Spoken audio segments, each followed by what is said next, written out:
See it as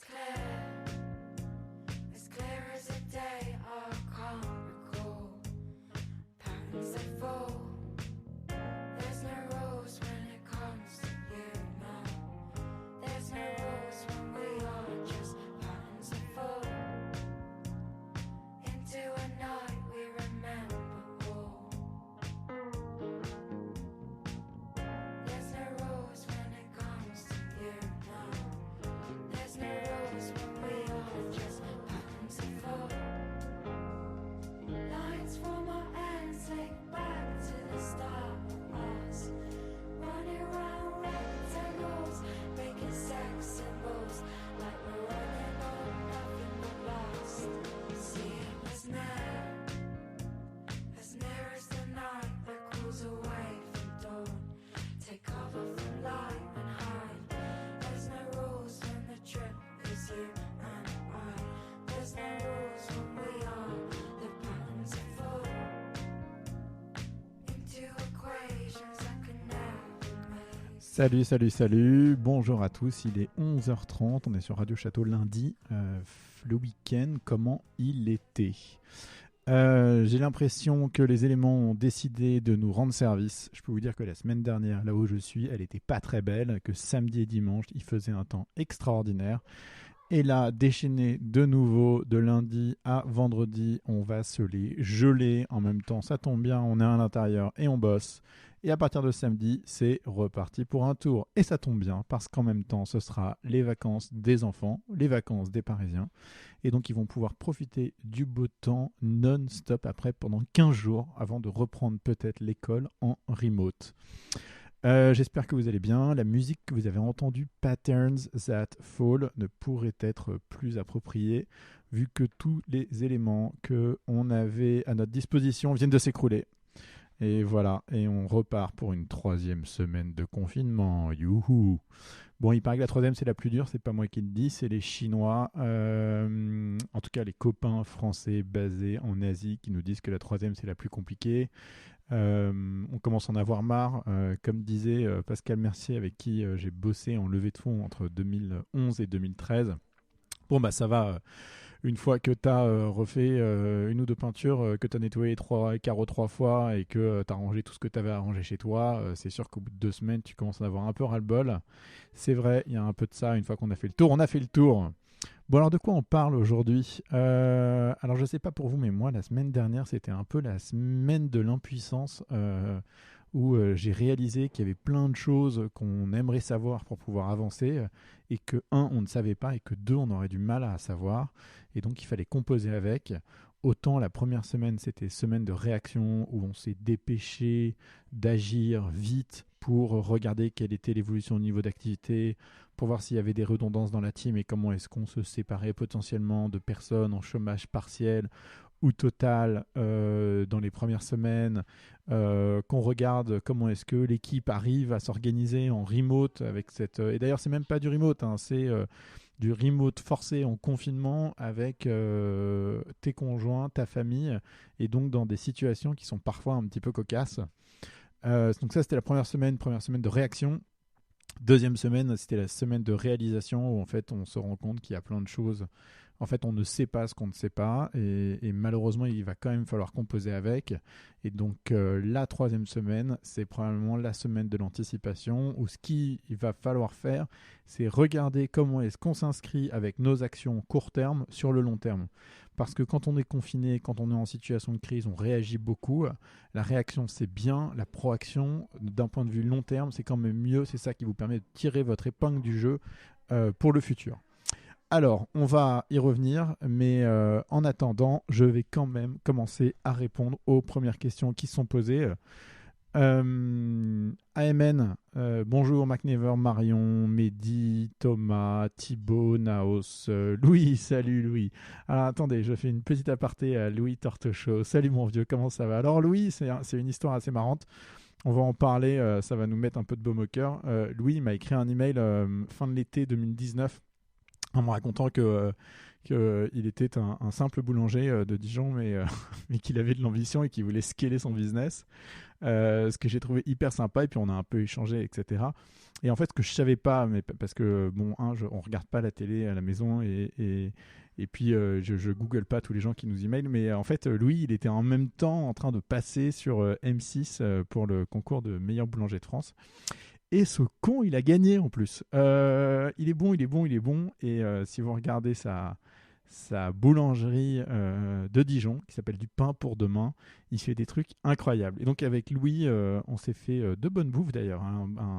Une bouffe à l'abbaye, il faudra qu'on se refasse ça à l'occasion d'un brunch. Et aussi avec les mecs de IBAN First, parce qu'on a cette boîte dans notre portefeuille qui fait du paiement en devises, qui cartonne, qui s'appelle IBAN First, et dont les équipes tech sont à Dijon. Et en fait, le dieu vivant de Dijon, tu ne le sais pas peut-être, mais en fait, c'est Louis Tortochot, donc ce boulanger de Dijon. Et donc, incroyable. Et donc, on a un peu échangé. Et Louis, d'ailleurs, m'a envoyé sympathiquement la semaine dernière la recette de sa femme et de sa fille pour faire une génoise pour le gâteau. Alors, je suis désolé, Louis, je devais t'envoyer une photo. Je dois avoir ça qui traîne quelque part. Je vais te l'envoyer. Elle était pas incroyable, la génoise. Je t'avoue que j'ai eu un peu mal au bras à essayer de la faire monter sans batteur et à la bonne température. C'était un petit peu compliqué. Le coup du bain-marie, battre la génoise, faire rentrer l'air pour que ça gonfle. Elle était pas mal. Les enfants ont adoré, mais c'était pas aussi incroyable que la photo que tu m'as envoyée de celle que ta fille a faite avec ce coulis de chocolat au-dessus qui avait l'air absolument dingue. Donc voilà, on fait un petit coucou à Louis et à sa famille. Si vous êtes sur Dijon et que vous avez besoin de pain pour aujourd'hui ou pour demain, vous lui passez un petit coup de fil, il vous prépare ça et je suis sûr que si vous gardez vos distances de sécurité, tout va bien se passer. Salut Louis. Alors, revenons sur les premières questions. Notre ami AMN, dont il va falloir que tu nous dises ce que ça veut dire AMN, je suis assez curieux, nous dit, selon toi, comment va se passer l'après-confinement pour l'écosystème? Qu'est-ce qui va changer? Aïe, aïe, aïe, qu'est-ce qui va changer? Alors d'abord, il ne faut pas se leurrer, les choses ne changent pas, elles évoluent. On n'est pas des animaux dont tout d'un coup les choses changent du jour au lendemain, sauf événement exceptionnel et brutal. Alors brutal, je pense à quoi? Évidemment, je pense à des événements type 11 septembre 2001, des choses comme ça. Mais sinon, le confinement a eu un effet brutal sur le fait qu'on s'est retrouvé confiné tout de suite. Mais en réalité, une fois qu'on va s'installer dans le confinement, on ne va pas changer du jour au lendemain nos habitudes. En revanche, elles vont évoluer. Alors, qu'est-ce qui va évoluer? Je ne sais pas, moi, mes théories, mais c'est des théories d'optimiste, évidemment, parce que c'est ma nature et que être pessimiste ne fait pas avancer le monde. Donc je pense d'abord que comme on est tous dans la même situation, une fois qu'on va en sortir, on va se serrer les coudes beaucoup plus qu'avant sur la manière dont on va faire du business et j'espère que ça va nous aider à mettre en avant les écosystèmes locaux et probablement une collaboration entre patriotes un peu plus forte. Donc ça, j'y crois beaucoup. La deuxième chose, c'est que même si ça va mettre un peu de temps à redémarrer, notamment à cause des psychoses autour de la santé, mais une fois qu'on aura un peu pas de certitude, mais qu'on sera rassuré sur les sujets autour de la santé, les gens vont sortir énormément, beaucoup plus, parce qu'il va y avoir un effet post-traumatique du confinement. Et donc, je pense qu'on va passer moins de temps sur Netflix et plus de temps dehors, à des concerts, au restaurant, en terrasse, à faire des choses. Et ça va être pas mal. Et ça, c'est les deux choses principales qui vont changer après, qui vont évoluer plutôt. Après, le changement dans le business, il ne va pas changer. Pour vivre, il faut avancer. Pour avancer, il faut faire du business. Pour faire du business, il faut faire des produits, appeler des clients, leur vendre le produit. Et ça, c'est un cercle universel qui tourne sans cesse. Et donc, ça va continuer de tourner et j'espère encore plus vite qu'avant. Donc voilà, MacNever qui nous demande: Hello Jean, qu'est-ce que tu penses de la retail tech, des coups de cœur sur cette verticale? Alors c'est un sujet intéressant, la retail tech. Alors retail tech, qu'est-ce qu'on appelle retail tech? C'est tout ce qui est lié à l'immobilier au sens large. Location, achat, service, ça peut être, on peut parler de comment ça s'appelle? Donc en retail tech, on en a fait pas mal. Alors d'abord, on a fait deux boîtes qui révolutionnent le syndic. Matera d'un côté et Bellman de l'autre. on avait investi dans Matera à l'origine. Je pense qu'on n'aurait pas investi dans Bellman si Antonio n'était pas un de nos fondateurs historiques. Ce qui fait est exceptionnel, mais c'est vrai que c'était compliqué de faire 2 boîtes dans le même space. Et en même temps, on a une règle chez Kima, c'est que tout entrepreneur qui nous a fait gagner de l'argent une fois, s'il vient nous voir sur une deuxième boîte, on va avoir tendance à le financer. Et puis, il était sur une approche du marché qui était différente de celle de Matera. Donc, on a fait Matera et Bellman, qui sont les 2 boîtes qui probablement révolutionnent aujourd'hui le syndic de copropriété en France. On a nos amis de chez Propriou, chez qui on a investi, et puis on a Loué Agile, on a Flatlooker, on a Virgile, et en fait en Retail Tech, il y en a plein. Alors Retail Tech, c'est compliqué parce qu'il faut regarder la typologie des modèles qu'on a. On a les modèles SaaS, Software as a Service, donc je pense à Matera notamment, et d'autres boîtes comme ça qui fournissent du service aux boîtes de retail, pas de retail tech, pardon, de real estate. Et donc du coup, j'ai complètement loupé la question, mais je vais quand même continuer comme ça. Et après, on va reparler de retail tech, pardon. Quand j'ai vu retail, j'ai vu real estate, et donc j'ai pensé immobilier, je suis navré. On continue comme ça. Donc il y a toutes les boîtes qui fournissent du service, du SaaS, voilà. Il y a toutes les boîtes de marketplace, type Propriou, type Agile, type Flatlooker, etc. Et celles qui en fait révolutionnent les business models. Donc d'un côté vous avez Bellman ou Matera sur la partie syndic, mais vous avez aussi par exemple Virgile pour le financement. Et donc on voit des évolutions de business model dans tous les marchés et notamment dans le real estate. Le plus compliqué dans ce marché-là, et ça va être vrai aussi dans la retail tech, on va y revenir, c'est la partie marketplace, où en fait vous avez une fragmentation du côté de l'offre, une fragmentation du côté de la supply. Donc la fragmentation, c'est quoi? C'est que vous avez des dizaines de milliers d'agents immobiliers en France, vous avez des dizaines de milliers, des centaines de milliers d'acheteurs de l'autre côté, et faire matcher ces 2 populations, c'est très difficile. Et se dire, tiens, je vais me mettre au milieu et je vais créer une offre bien meilleure du côté de la supply, une offre bien meilleure du côté de la demande, et je vais créer un marché parfait de l'immobilier, en fait, ça n'existe pas. C'est très, très, très complexe, parce que ça veut dire gérer les imperfections d'un côté, gérer les imperfections de l'autre, et donc ça fait les effets composés de toutes ces imperfections sont très compliqués à gérer, et donc on se rend compte que toutes les boîtes de marketplace dans l'immobilier ont en fait du mal à tirer leur épingle du jeu et à devenir extraordinaire. Et d'ailleurs, vous le voyez aussi dans d'autres business, notamment dans la food. Regardez une boîte comme La Ruche qui dit oui, c'est une boîte qui est là depuis très très longtemps. On imaginerait après plus de 10 ans que ce serait une boîte qui devrait être aussi grosse qu'un Carrefour, qu'un Casino ou qu'un Auchan en France. Et en réalité, connecter des acteurs locaux avec des acheteurs locaux, c'est très compliqué parce que il y a de la complexité d'un côté, il y a de la complexité dans l'autre. Et donc le marché n'est pas parfait. Et donc c'est moins commoditisé, c'est moins pratique que d'aller au supermarché d'en bas, dans votre bio c'est bon, votre Carrefour Market ou je ne sais quoi. Donc sur les marketplaces, et c'est un point plus général, attention sur les marchés dont la supply et la demande sont complexes, parce que les effets composés de ces 2 complexités sont vraiment, vraiment compliqués à gérer. Bon, et pour revenir à la vraie question que quand même nous a posée notre ami Mac sur la retail tech. La retail tech, on en a fait un petit peu, c'est difficile la retail tech. Pourquoi? Parce qu'en fait, les retailers globalement gagnent peu d'argent aujourd'hui. Et donc, qu'est-ce que tu leur offres comme service pour leur faire gagner de l'argent et pas leur en faire dépenser? Et ça, c'est compliqué parce qu'en fait, tu vas chez eux, tu leur dis oui, je vais t'offrir un outil qui va te permettre de voir, qui passe devant ta boutique, qui rentre dedans, qui veut acheter, qui veut pas acheter, qui machin, qui ceci, qui cela. Peut-être, mais en réalité, c'est un coût d'investissement initial. Et pour quel résultat c'est compliqué, en tout cas pour les retail tech d'un point de vue unitaire. Donc si tu as une petite boutique dans un coin, c'est compliqué d'avoir des effets énormes sur cette petite boutique. Et donc les retail tech qu'on a vues qui fonctionnent sont celles qui s'adressent plutôt à des chaînes ou à des groupements de boutiques. Et vous regardez une boîte comme SoClose dans le portefeuille de Alven, je ne connais pas les chiffres de SoClose, c'est du pick and collect, ça devrait cartonner. Et SoClose, c'est pas un truc qui est installé sur le téléphone de tout le monde, auquel tout le monde pense et qui carbure. Mais par contre, de l'autre côté, vous avez des boîtes comme Farfetch. Farfetch, ils ont réussi à créer en fait une digitalisation du retail qui est assez exceptionnelle. Et donc, il y a des exemples qui montrent qu'on peut faire de la retail tech et faire des trucs qui cartonnent. Nous, on a une boîte dans notre portefeuille qui s'appelle Choose App, que je vous invite à regarder sur l'App Store. Choose, c'est vente privée millennials, si on devait le résumer en 2 mots.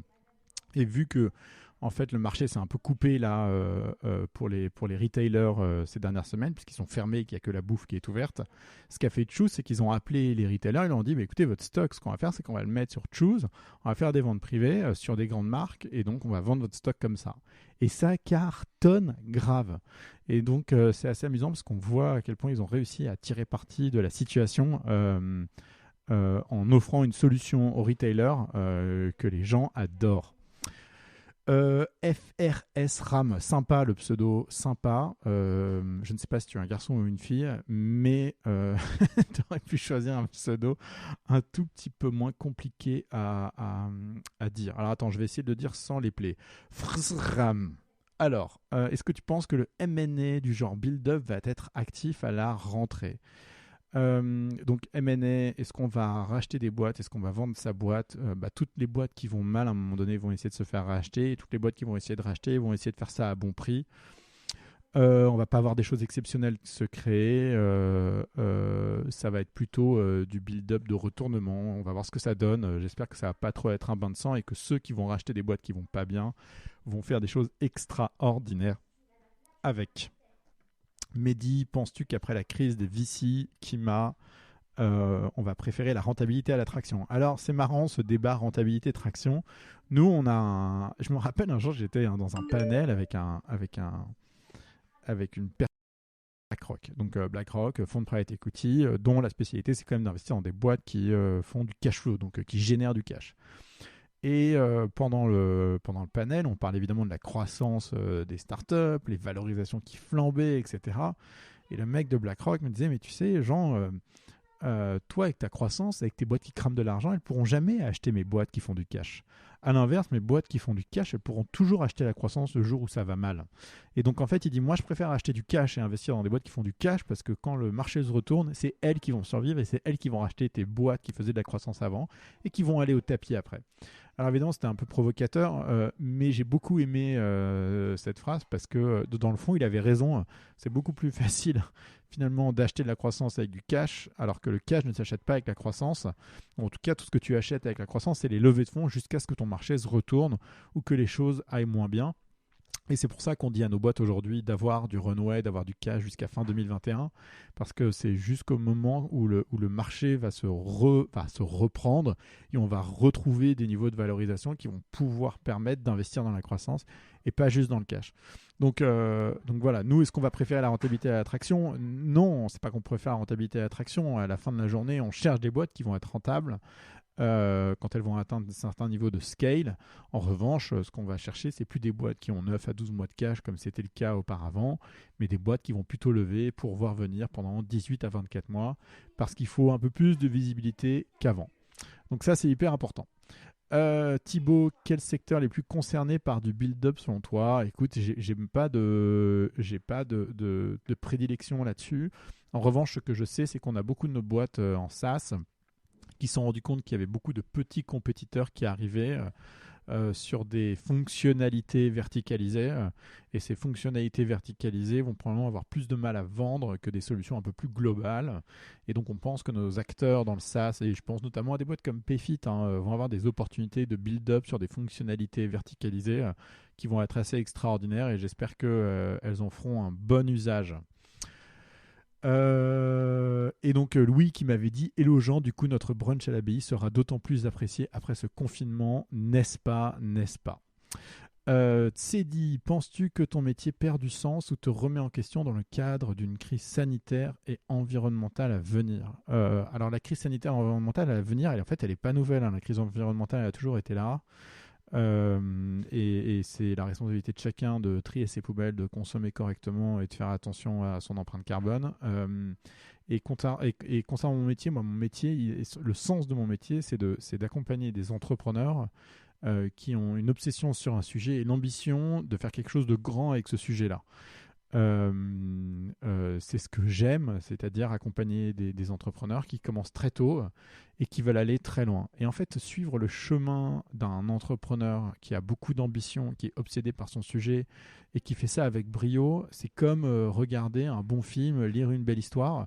C'est quelque chose qui, de toute manière, tu t'en lâches jamais, ça te marque et tu as envie de faire ça toute ta vie, quoi. Donc moi, je suis Moi, tant que Xavier me fait confiance et qu'il a l'appétence de financer des entrepreneurs qui veulent bâtir de grandes choses, j'espère qu'on continuera de faire ça très très longtemps. Après, les sujets changent. C'est sûr que, tu vois, on va jamais financer des boîtes qui, je sais pas, qui font de la cigarette électronique ou de l'alcool. Enfin, de l'alcool aussi. On a financé une boîte de champagne, une boîte de bière. Mais je veux dire, on n'a pas l'ambition de financer des choses qui sont pas belles. Et par exemple, les 2 dernières boîtes qu'on a financées, l'une, c'est une boîte dans la santé qui s'appelle nabla.com. Je vous invite à regarder. Et Nabla, l'objectif, c'est quand même de faire gagner des années de vie à des dizaines, centaines de millions de personnes demain. Il n'y a pas plus beau comme mission. Et pour faire ça, ce qu'ils font, c'est qu'ils améliorent le quotidien du personnel de santé en les aidant à y voir beaucoup plus clair dans leur diagnostic et dans la manière dont les patients en fait font attention à leur santé. Et donc c'est tout autour de la prévention, quoi. Et la prévention, c'est un sujet clé parce que généralement dans la santé, en fait, on ne se bouge le cul que lorsqu'on est malade, que lorsqu'on va mourir, que lorsqu'on a un problème. Les gens, ils vont pas chez le dentiste pour faire un check-up. Les gens, ils vont chez le dentiste quand ils ont une rage de dents. Et donc, je vous dis ça d'expérience. Et vous regardez autour de vous, c'est vrai, c'est très vrai, quoi. Les gens disent pas, ah, bah, moi, je vais faire un check-up chez le dentiste tous les 3 mois pour me faire un petit détartrage et regarder que tout va bien. C'est pas vrai, ça. Alors qu'en réalité, si on faisait tous ça et qu'on faisait tous un peu attention, d'abord, on irait beaucoup mieux, on dépenserait beaucoup moins d'argent dans des soins qui, évidemment, ont lieu tellement tard que c'est des soins importants et donc ça demande beaucoup d'efforts et des coûts élevés. Et donc la question, c'est comment est-ce qu'on met la prévention dans la main des gens, dans la poche des gens, de telle manière à ce qu'ils fassent vraiment attention à leur santé, quoi. Et ça, c'est la mission de Nabla.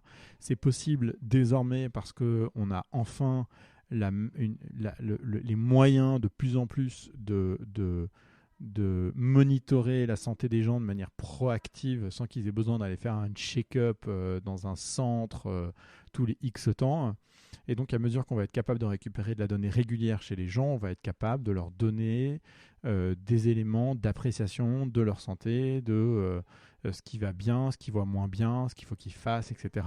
Et plus les gens prennent conscience de ça, et plus on avance dans cette évolution-là, et ça va encore prendre probablement 5 à 10 ans, et plus on va être en mesure de réduire la partie soins pour augmenter la partie prévention.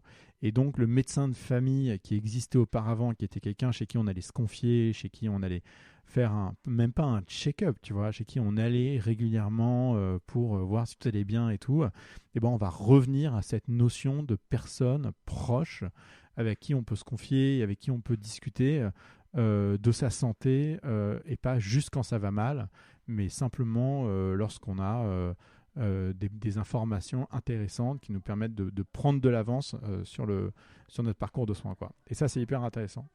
Et puis, on est en train d'avancer sur une boîte qui fait du coaching de CEO et du coaching de C-level. Et ça, c'est une boîte aussi extraordinaire parce que le coaching, ça fait partie des éléments importants de vie auxquels on ne porte pas assez d'attention actuellement. Je vous le disais dans le live la semaine dernière, il y a 3 choses hyper importantes dans notre recherche d'amélioration continue, personnelle, etc.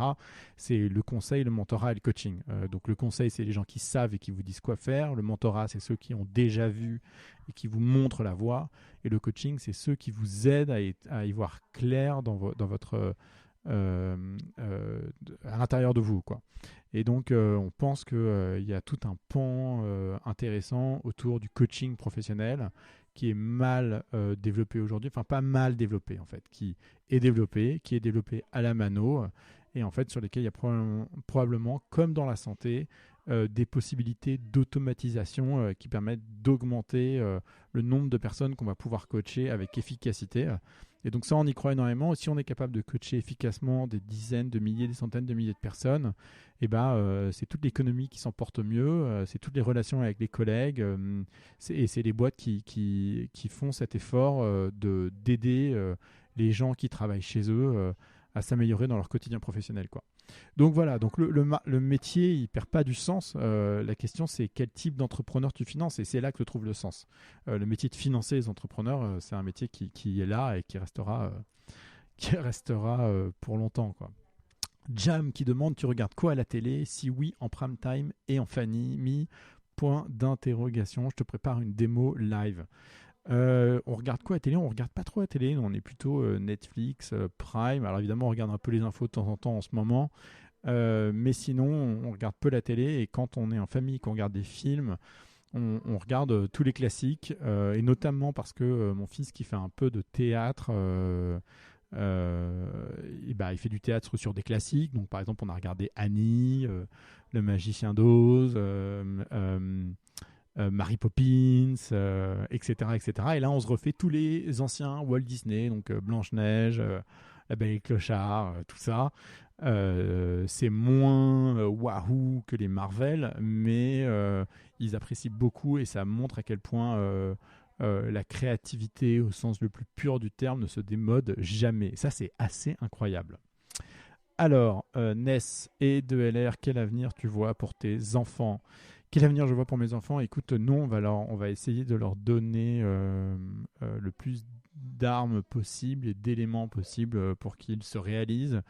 Se réaliser, ça veut dire quoi? Ça veut dire à la fois arriver à composer avec le monde qui nous entoure, pouvoir exprimer ses singularités sans empiéter sur la liberté des autres, mais tout en prenant du plaisir à faire ce qu'on a envie de faire, et c'est important. Et 3, en ayant le goût des choses simples, même si c'est pas toujours facile, on se rend compte que la richesse matérielle, en fait, une fois qu'on a atteint un certain seuil, le gain marginal en fait, en gros, si tu prends pour 1 euro de richesse matérielle, 1 euro pour 1 de matériel, tu as 1 de bonheur, et bien à un moment donné, tu as atteint un stade, et je ne sais pas lequel il est, s'il est 5, 10, 15, 100, mais une fois que tu as atteint un certain palier, pour 1 de matériel, en fait, tu descends à 0,9 de bonheur, puis 0,8, puis 0,7, et puis à la fin 0, quoi. En fait, il n'y a pas de bonheur incrémental à la richesse matérielle, et ça, c'est important que les gens en prennent la mesure et ne se retrouvent pas complètement mentalement instables vis-à-vis de ça. Et donc, on fait attention que nos enfants fassent gaffe à ça. Voilà.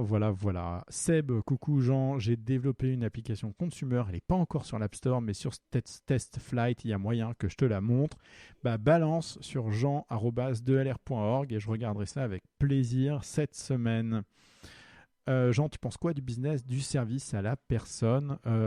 C'est beau comme business de service à la personne, mais c'est difficile parce que c'est une marketplace toujours, et donc il faut trouver des gens qui fournissent le service, des gens qui sont prêts à l'acheter. Ceux qui veulent l'acheter le veulent pas cher, et ceux qui veulent donner le service veulent gagner un peu d'argent. Et donc comment est-ce que tu t'insères au milieu, que tu arrives à fournir le service, à prendre une marge et à garder à la fois la supply et à la fois la demand comptant?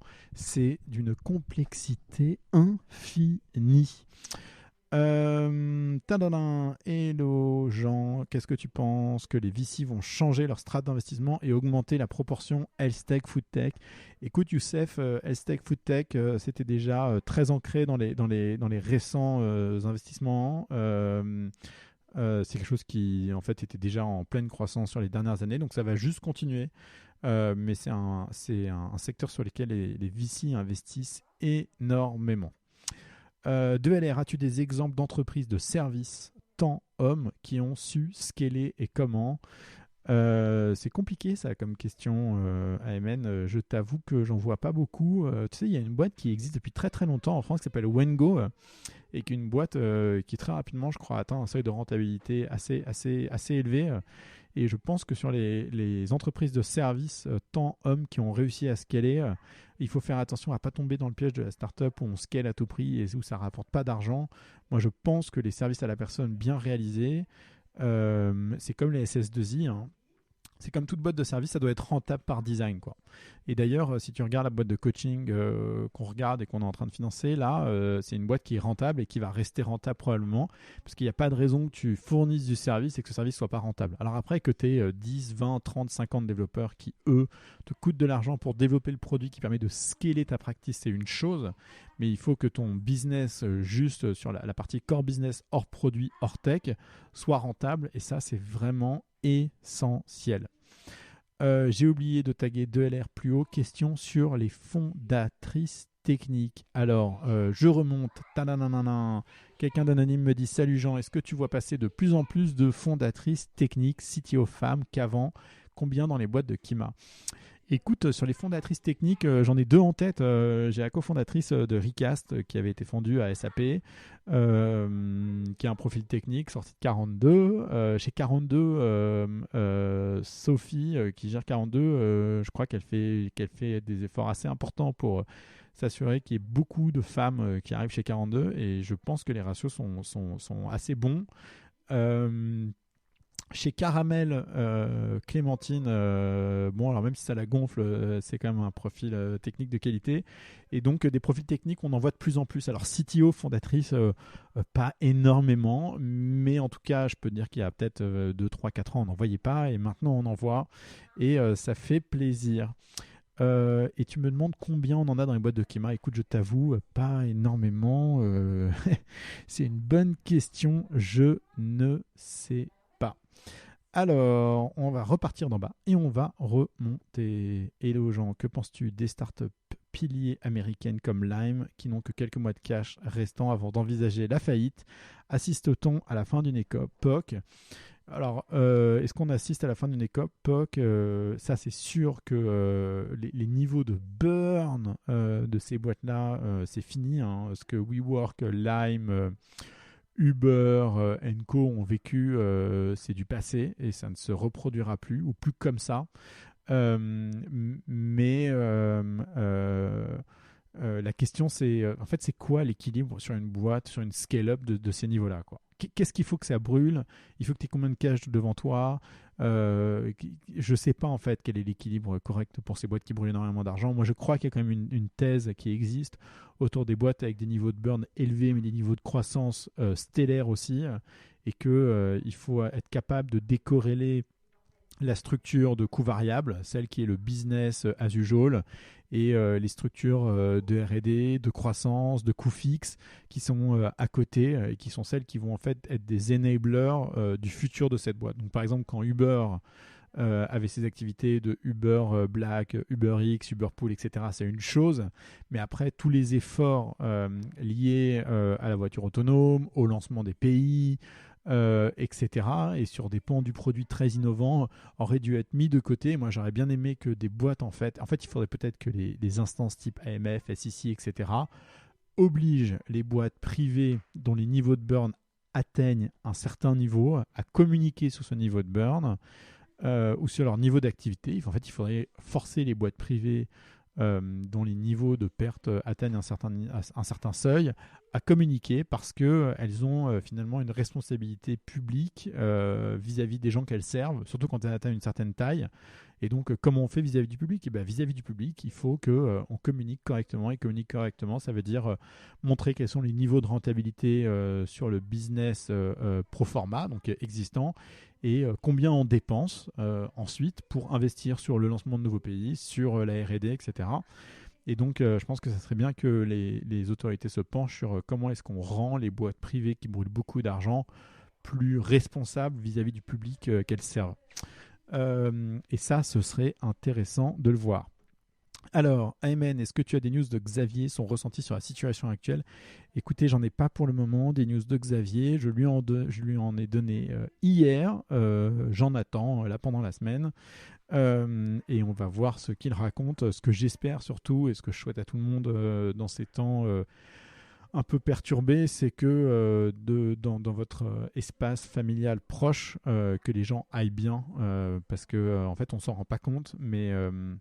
on est là, on pleure, les startups, l'activité, le business en berne, le confinement et tout. Mais le plus horrible, c'est tous les gens qui sont en train de perdre des proches, qui le mercredi allaient bien et qui le dimanche en fait sortent de la salle de réa sur un corbillard, quoi. Et ça c'est assez atroce. Il faut se rappeler des choses essentielles. Donc faites bien attention à vos proches. Il n'y a que ça qui compte actuellement. Comment s'appelle la boîte de coaching? Elle s'appelle Wave.ai. C'est notre ami Adrien Falcon, qui était l'ancien Head of France. Enfin, il est monté à France, en fait. Et puis après, il est pris à la tête de l'Europe pour Deliveroo. Un mec incroyable humainement et en termes de coaching, c'est une machine. Les boîtes sont dithyrambiques sur lui et les investisseurs qui ont investi dans ces boîtes aussi, à très juste titre. Qu'est-ce qui t'a convaincu d'investir dans Virgile, me demande-t-on. Alors Virgile, ils aident les primo-accédants à acheter leurs biens immobiliers. Et la raison pour laquelle on a investi dans Virgile, elle est simple. C'est qu'on connaissait les fondateurs, on savait qu'ils étaient sérieux. On pense que l'accession à la propriété est un sujet qui, si on aide les primo-accédants à se financer pour bien accéder à la propriété, dans des proportions qui ne sont pas les proportions qu'on a connues pendant les subprimes, mais des proportions qui sont saines, c'est une très bonne chose. Et Virgile fait ça avec brio. Mehdi, est-ce que tu connais une mobile app consumer de chat pour la famille, notamment des personnes âgées qui galèrent avec les apps mobiles? Écoute, on a vu plein de boîtes dans le secteur, on ne s'est pas encore positionné parce que toutes les boîtes qu'on a vues qui font des applications mobiles pour la famille et notamment pour les personnes âgées sont généralement des boîtes qui font du hardware aussi, et le hardware c'est hard et on n'investit pas dans le hardware consumer, du coup on n'en a pas financé. Moi, ce que je vous invite, c'est mettre vos proches sur Facebook, WhatsApp, etc. Leur acheter Facebook Portal. Alors, je ne suis pas un grand fan de Facebook, hein, tout le monde le sait, et je ne vais pas m'en cacher. Je pense que même si ils prennent une partie de leurs responsabilités, ils en fuient quand même une grosse partie aussi, et c'est dommage. Mais ils ont quand même créé des produits de belle qualité, et Facebook Portal, je trouve, et j'ai l'impression, est un super produit et sert à faire ça justement. Donc regardez Facebook Portal et mettez-les sur House Party, ça cartonne. BAP 2LR, comme vendredi, as-tu réfléchi à comment on peut adapter le framework NPE à du jeu mobile? Écoute, non, pas encore. Je propose qu'on en discute fin de semaine. Je vais y réfléchir tranquillement. J'y suis pas encore. J'ai la tête un peu ailleurs pour rien vous cacher. Hello Jean, sais-tu comment cela se passe pour les boîtes de travel en ce moment? Eh bien regardez, tiens, il y a nos amis de chez Ulysse.travel qui ont lancé un truc très très très drôle qui s'appelle... alors attendez, je vous donne l'URL parce que vraiment, qu'est-ce que ça m'a fait rigoler ça. C'était très rigolo. Ça s'appelle est-ce qu'on peut partir.fr. Est-ce qu'on peut partir.fr. Vous regardez, c'est sur mon Twitter, c'est très très drôle. Vous mettez n'importe quelle destination et ça vous met une petite blague. J'avoue que c'est très très bien foutu. On les embrasse. Alors, MPs 2LR, j'ai testé Geneva App et j'aime beaucoup. As-tu progressé avec ton analyse? Écoute, pas encore, j'ai pas progressé. Je vais continuer d'utiliser l'app. Elle sort en France là cette semaine.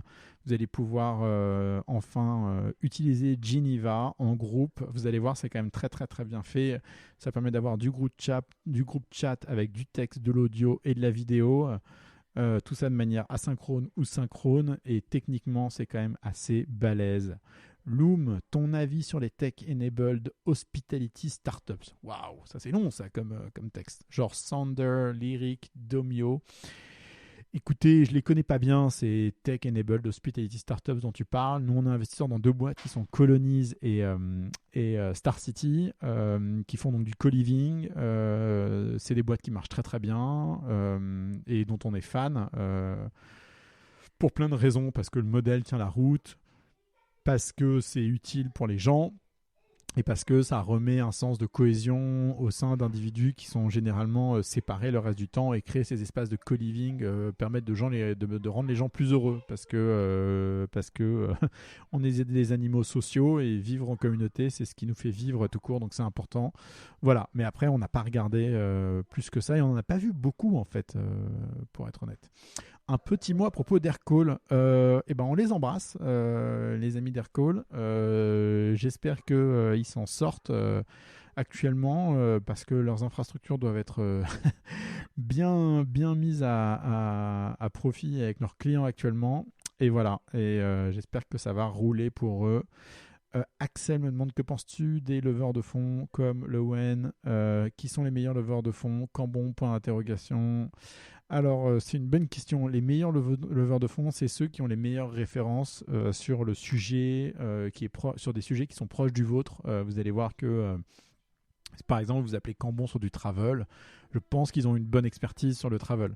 Vous allez appeler Clipperton sur des sujets M&A, start-up. Je pense qu'ils ont un très bon track record là-dessus. Vous allez appeler notre ami Pascal Mercier chez Adair sur des séries A mid-market entre 5 et 10 millions. Je pense qu'il n'y a pas meilleur sur le marché non plus, quoi. Vous allez... Enfin voilà, donc en fait, dès lors que vous allez vous chercher un leveur de fonds pour lever de l'argent, appelez-les tous, hein, parce que c'est comme les VC, c'est une histoire de fit, il faut qu'humainement ça fit. Et puis après, vous leur demandez les références qui vous permettent de déterminer, en plus du fit, si c'est la bonne personne pour réaliser telle ou telle levée de fonds.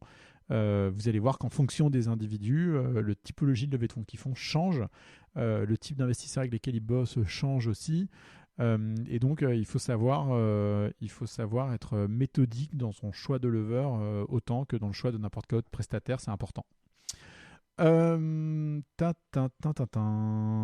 Qu'est-ce qu'on a d'autre comme question? Alors, 2 LR, combien se vend? Alors, attendez, je remonte un petit peu. Hello Jean, des bouquins recommandés pendant le confinement. Alors, sans faire de mauvaises blagues, il y a un bouquin qu'on m'a conseillé qui est assez cool, qui s'appelle Bad Blood, sur l'histoire de Elizabeth Holmes, la fille qui avait créé une boîte qui s'appelait Theranos. Et qui avait quand même levé 700 millions de dollars et c'était un scam. Et ça, c'est assez dingue. Et le bouquin est assez ouf. Donc, lisez ça. Maintenant qu'on est dans une situation où il faut faire des actions court terme mais qui vont avoir de l'impact sur le long terme, et toute la difficulté, c'est de trouver cet équilibre-là. Je vous invite très, très, très grandement, à suivre Ray Dalio sur LinkedIn et ses posts qui sont... très très bien écrits et qui sont structurés et qui nous aident de manière, je pense, assez bien organisée à comprendre la situation dans laquelle on est, et à lire son livre qui s'appelle Principles, qui n'est pas facile à digérer, mais qui en temps de crise et pour vous préparer sur ce qui nous attend après est quand même très très très bien fait. Donc regardez ça. Regardez ça.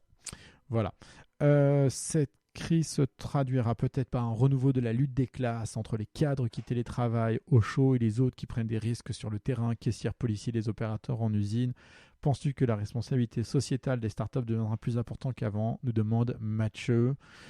Écoute, moi je fais pas de politique et j'ai du mal à parler de tout ce qui est lié à la fracture sociale au sens large du terme, parce que c'est un débat complexe. Il y a beaucoup d'éléments qui s'entrechoquent et je laisse je laisse ce luxe à nos amis sur les plateaux de BFM TV parce que c'est beaucoup plus complexe que ça n'y paraît. Si chacun a quelque chose à faire dans son quotidien, c'est évidemment traiter avec le plus de respect et d'attention possible ces gens dont tu parles, tu vois, les policiers, tes caissières, tes opérateurs en usine, tous les gens qu'on croise, c'est les effets composés de toutes les bonnes intentions qu'on a qui comptent autant que les grands mouvements et les grandes choses. Mais ce qui est sûr, c'est qu'en période de crise comme celle-ci, qui touche tout le monde, et ouais, ça nous met probablement au bord du précipice quand on parle de conflits civils et les gilets jaunes auraient pu être autant une conséquence du coronavirus que c'en est une cause, quoi, d'un point de vue sociétal, quoi. C'est intéressant. Mais c'est complexe et on peut dire beaucoup plus de conneries que de choses justes sur le sujet, donc je vais éviter de trop me prononcer. Hello Jean, penses-tu que Human Machine prend maintenant une résonance particulière maintenant que nous sommes tous en télétravail et que l'on vit avec notre travail et notre famille tout en essayant de compartimenter notre journée? PS, je fais partie de Baby VC et j'aurais adoré te rencontrer le 1er avril. Eh bien, ce n'est que partie remise. J'avais même préparé une critique de ton super bouquin. C'est sympa. Alors, est-ce que Human Machine prend une résonance particulière? Probablement, je ne sais pas. En fait, chaque lecteur en fait l'analyse qu'il le souhaite. S'il y a 3 choses que j'aurais aimé changer dans ce bouquin et que je changerai peut-être un jour, c'est 1, plus d'exemples pour que les gens s'approprient mieux certains des sujets. 2, sur la première partie, créer des espaces en annexe pour aller un peu plus loin sur certains sujets. Voilà. Et 3, rajouter quelques parties qui manquent et qui feraient du bien à ce bouquin. Mais je peux vous dire qu'écrire un bouquin, c'est difficile. Écrire, c'est long, c'est pas facile. Se relire, c'est très ennuyant. Et se relire, c'est très, très ennuyant. Et voilà. Et à refaire, je sais pas, hein, c'était une expérience très enrichissante, mais aussi très compliquée. Hello Jean, question spécifique, mais avec les circonstances actuelles, penses-tu que l'on va assister à une amorce de redynamisation des zones rurales? Je le souhaite, évidemment. Évidemment que je le souhaite. À la fois car les gens y reviennent en ce moment, mais aussi du côté des entrepreneurs et des idées qui pourraient émerger de la situation actuelle. Ah, c'est une question complexe à laquelle j'ai pas la réponse, mais bien sûr qu'il faut que le local reprenne le pas. Et j'espère que cette crise nous permettra de ressortir en faisant revivre et exploser les écosystèmes locaux qui méritent toute notre attention. Petite question, des boîtes qui cartonnent dans la vente de voitures d'occasion. Écoute, nous on en a 2 dans le portefeuille. On a Rizocar et puis on a Camp. Et en fait, c'est des boîtes, je connais pas leur niveau d'activité actuellement. J'imagine que vendre des bagnoles en ce moment où les gens se déplacent peu, c'est pas trop le moment. Sortie de crise, on verra comment est-ce que les modèles se stress testent à la fois du côté du neuf et de l'occasion. Ce qui est sûr, c'est que les constructeurs automobiles, eux, ont besoin de vendre des bagnoles et donc feront tout pour les vendre. Et ceux qui font du marché d'occasion vont pas s'arrêter de vivre parce que c'est un marché énorme avec un parc colossal à revendre. Voilà. Hello Jean, je vais être diplômé cette année. Je souhaitais rejoindre un VC. Est-ce que tu connais des VC qui recrutent en France? Écoute, tout le monde recrute plus ou moins à un moment donné. Le problème, c'est pas que les gens recrutent, c'est comment est-ce que tu fais ton trou par rapport à des dizaines et des centaines de personnes qui en fait voudraient avoir le même job que toi aujourd'hui. Et ça, c'est un vrai sujet. Et donc, écoute, je te conseille de tirer ton épingle du jeu en commençant à regarder regardez un mec comme Harry Stebbings, fondateur de 20 Minutes VC, le podcast, et de Stride. Lui, il a réussi à faire son trou alors que en fait, il avait moins de 20 ans, quoi. Il avait 17 ou 18 ans et il a tout compris. Ce qu'il a fait, c'est qu'il a commencé à interviewer des investisseurs et à se trouver sa propre place dans l'écosystème. Et je pense que le meilleur moyen de rejoindre un VC ou de maximiser les chances de rejoindre un VC, en dehors de faire une grande école et d'avoir fait une boîte de conseil avant, ce qui est assez triste comme postulat, mais ce qui est vrai, c'est d'essayer de tirer votre épingle du jeu par vous-même et avec tous les moyens qu'on a à notre disposition, avec les internets, c'est possible et donc il faut le faire absolument, quoi. 2LR, as-tu des franchises dans ton portefeuille? Non, on n'en a pas des franchises ou des boîtes qui veulent se franchiser. Je t'avoue qu'on en a très peu vu et je pense que c'est pas des modèles très VC friendly, quoique ça se discute, mais on n'en a pas. Bap, en parlant de livres, tu penses quoi d'Audible et des livres audio? Est-ce que c'est seulement pour certains contextes ou personne? C'est une bonne question. Moi, j'ai du mal avec Audible ou les livres audio de manière générale parce que j'ai pas l'attention nécessaire pour pouvoir rester concentré là-dessus. Mais beaucoup de gens adorent et pourquoi pas, après tout, c'est chacun son format. Moi, j'ai l'impression que vidéo, texte, audio... il faut être capable de créer des contenus multi-supports et que chacun soit capable d'adapter la manière dont il consomme du contenu par rapport à la manière dont cognitivement on arrive à bien recevoir ce contenu et l'absorber et le digérer, quoi. Et ça, c'est vraiment propre à chacun. Et le pire, c'est d'imposer aux gens des formes de contenu alors même qu'ils n'arrivent pas à se concentrer dessus, quoi. Matt et de LR, la forme. Tu dis que tu suis pas tes routines, règles à 100%. Ah bah non. Qu'est-ce qui te permet de les dépasser? Quelles conditions? En fait, rien ne me permet de les dépasser. Et par principe, je ne suis pas mes routines à 100%. C'est difficile de suivre toutes ces règles. Mes règles, si elles existent, c'est avant tout pour fixer un périmètre d'action et pour savoir si je suis dedans ou dehors. Et j'essaye au maximum de me mettre dedans. Mais de la même manière que j'ai un problème avec l'autorité au sens général du terme, je fais attention à ce que mes routines n'aient pas une autorité stricte sur moi. La vie, c'est une page blanche sur laquelle on brouillonne et donc il faut continuer de brouillonner tranquille. Voilà. Et après, il faut faire attention parce que les routines, c'est ce qui permet de créer de la structure. Et cette structure, elle est utile pour progresser, avancer, se poser des questions et être efficace. Et donc voilà. Mais tout ce qui est strict, moi, de toute manière, me dérange de manière générale. Donc, c'est pour ça que je ne suis pas mes règles de manière stricte, mais elles existent pour savoir où est-ce que je me situe. Si je suis à l'intérieur ou en dehors de mon périmètre, si je suis dans une zone de confort ou d'inconfort, si je suis dans une zone de maîtrise ou de freestyle, etc., etc. C'est plus pour prendre la mesure du temps et des actions que pour absolument, en toutes circonstances, suivre ces règles à 100%. Et voilà. À ton avis, nous demande quelqu'un anonyme, pourquoi les géants de Sand Hill Road, donc ça c'est les investisseurs de la Silicon Valley pour info, n'ont jamais lancé d'initiative comme Kima avec une grosse fréquence d'investissement? Écoute, si, il y avait des gens à Sand Hill Road qui ont lancé ça. En fait, il y a deux personnes qui font ça dans la vallée. La première, c'était SV Angel, le fonds de Ron Conway, qui était exactement comme Kima dans la Silicon Valley. Et qui a fait des très très bons deals comme Airbnb et d'autres et qui marchait très bien et qui marche très bien, je crois aussi.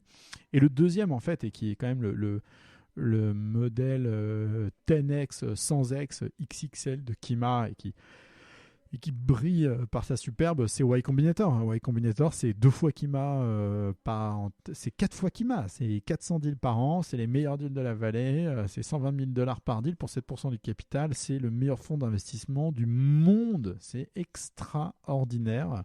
YC, ça explose Kima dans tous les sens du terme, c'est brillantissime. Je suis très jaloux.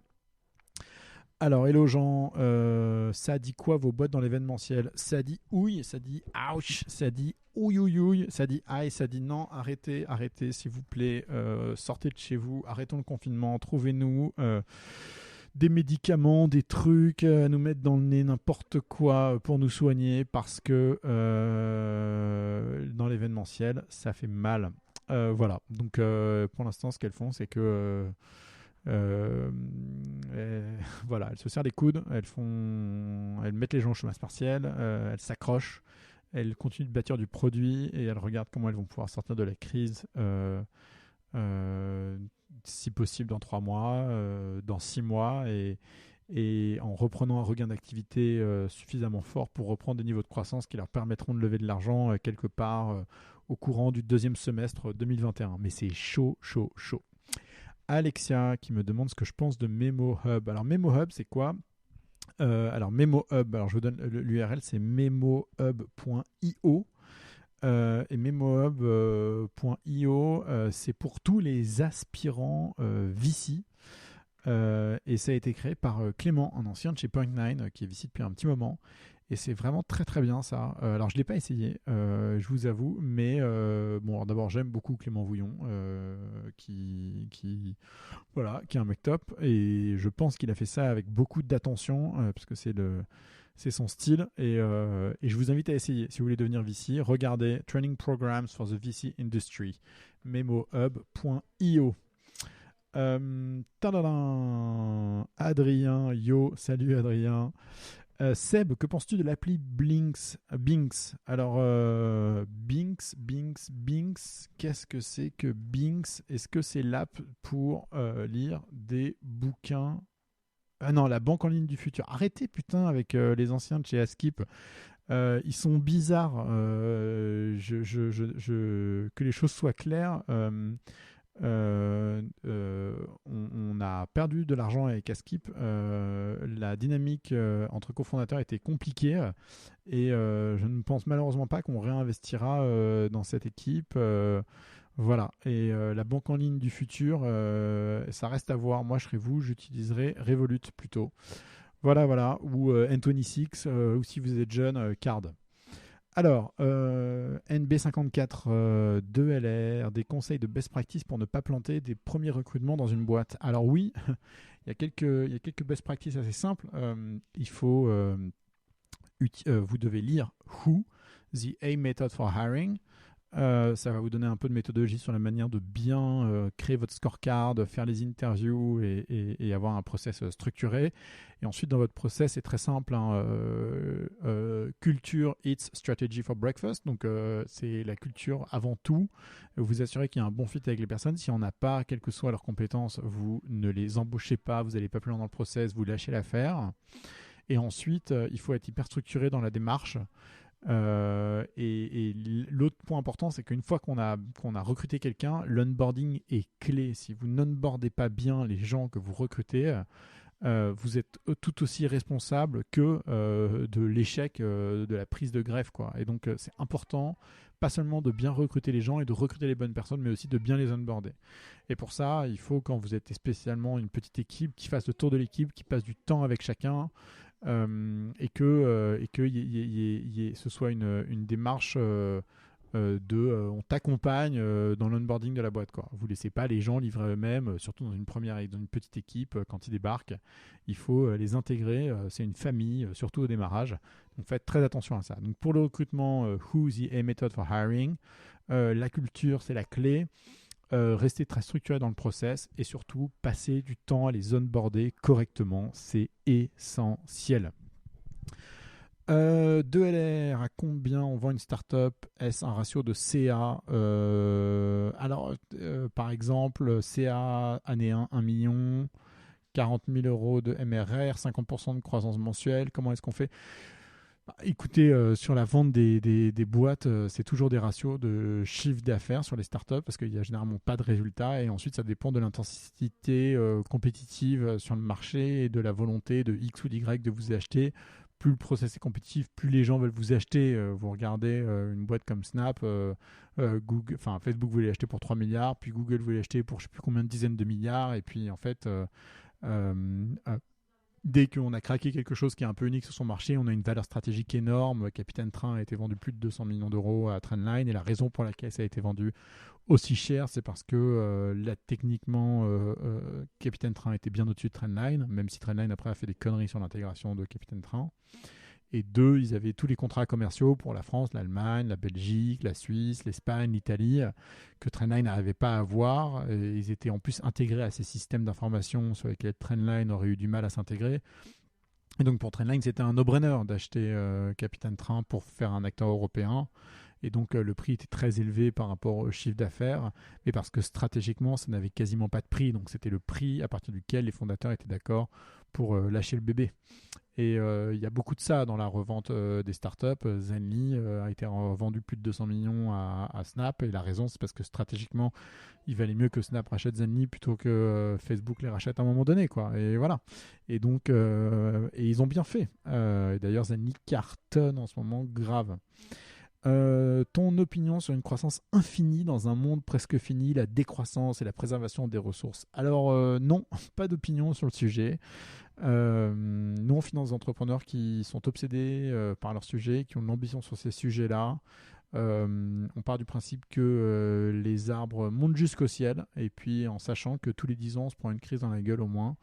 Et c'est un cycle qui se renouvelle en permanence. La question, c'est est-ce qu'on sera capable de gérer ces cycles avec un peu plus de prudence et de responsabilité que ce qu'on a fait ces 20-30 dernières années, parce que d'un point de vue responsabilité collective, on n'y est quand même pas, les amis. Alors, je vais répondre à 2 dernières questions et après je vous abandonne. Ouh là là là là. Alors, par quoi on commence? Allez, on commence par la dernière de Mathieu et on remonte un petit peu. Hello Jean, merci pour ces lives. À l'instar de Xavier avec Le Monde, est-ce qu'un Kima peut investir dans un jeune média? Écoute, on regardera par principe parce qu'il faut rester curieux, mais c'est un sujet compliqué. Les médias, c'est compliqué parce que des médias qui arrivent à scaler, il y en a peu. Xavier avait investi très très très très tôt. En fait, c'était le premier investisseur de Brut et bien mal lui en a pris. Mais tu vois, c'est un pari que qui m'a fait pas un Brut. Tu vois, c'est un pari que Xavier peut faire en prenant le risque par défaut que ça va planter, avec peut-être l'opportunité que ça marche et il a gagné sur ce coup-là. Mais les médias, c'est dur. Donc pas trop, même si on reste curieux et on va quand même rester attentif à tout ça. De LR chaud de lever en seed, en solo founder, uniquement des freelances pour le moment, mais on facture. Non, tu peux lever en solo founder, cher anonyme. La question, c'est est-ce que tu as réussi à t'entourer de gens de qualité autour de toi pour t'aider à bâtir ton produit et ta tech?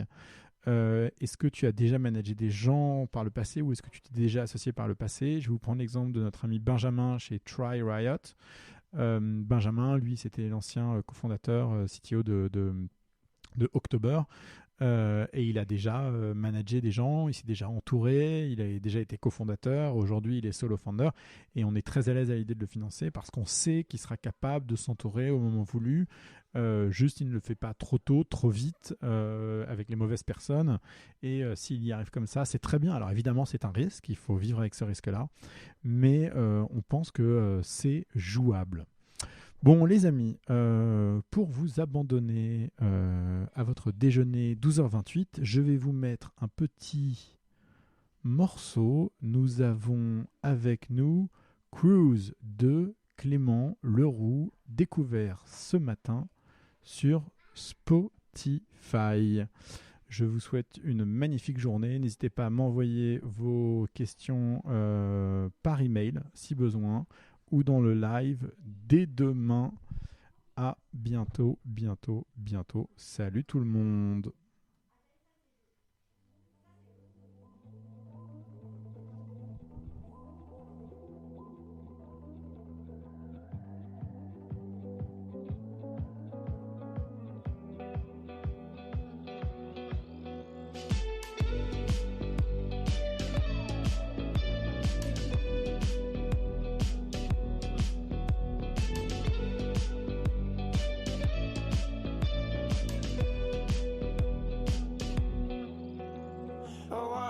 Supposed to be the one to go away. Oh, why should I have to be the one who always pays? I hope you remember I'm the one who makes you